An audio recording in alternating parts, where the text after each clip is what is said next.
பேசி வாக்குகளை பெற்று ஆட்சிக்கு வந்த பிறகு எத்தனை அறிவிப்புகளை நிறைவேற்றிருக்கிறாங்க? நீட் தேர்வை என்னென்னலாம் பேசினாங்க சட்டமன்ற தேர்தல் போது, நாடாளுமன்ற தேர்தல் போது என்னென்னலாம் பேசினாங்க. ஆட்சிக்கு வந்தவுடன் முதல் கையெழுத்து நீட் தேர்வு ரத்து. எவ்வளவு நாள் ஆச்சு? 3 வருஷம் முடிஞ்சு போச்சு. அப்புறம் விளையாட்டுத்துறை அமைச்சர் அழகாக பேசுறார், கவர்ச்சிகரமாக பேசினார். மக்கள் எல்லாம் ஆஹா ஓஹோ பரவாயில்ல விளையாட்டுத்துறை அமைச்சர் ஆடணும்னு ரகசியத்தை சொல்லுவார். இது வரைக்கும் ரகசியத்தையே சொல்ல மாட்டேங்கிறார். அது மட்டும் இல்ல, கிட்டத்தட்ட 38 நாடாளுமன்ற இருந்தாங்க. 38 நாடாளுமன்றத்தில் நீட் தேர்வு குறித்து பேசி அழுத்தம் கொடுத்து அதை ரத்து செஞ்சிருக்கணும்ல. அதுக்கு தானே தமிழ்நாடு மக்கள் தேர்ந்தெடுத்து அனுப்பிச்சாங்க. என்ன செஞ்சாங்க? அதனால தான் நாங்கள் சொல்றோம், அவர்கள் வெற்றி பெற்றாலும் தமிழ்நாட்டு மக்களுக்கு எந்த நன்மை கிடைக்காது.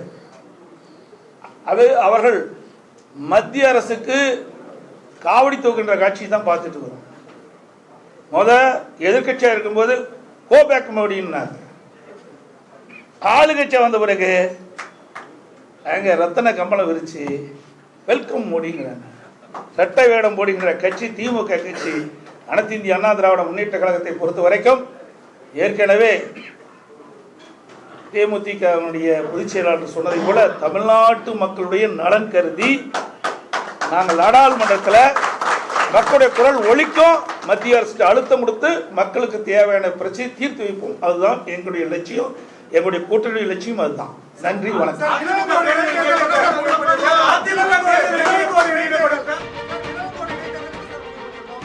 அதாவது அனைத்து இந்திய அண்ணா திராவிட முன்னேற்ற கழக தேர்தல் அறிக்கை விரைவில் வெளியிடப்படும்.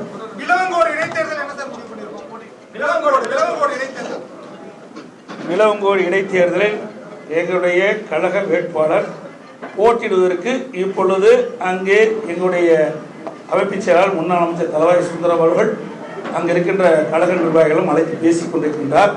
அவர் இறுதி முடிவு எடுத்தவுடன் விரைவில் அங்கே வேட்பாளர் அறிவிப்புக்கான அறிவிப்பு வெளியிடப்படும். அனைவரும் உங்களை அழைத்து அது அறிவிப்பு வெளியிடும்.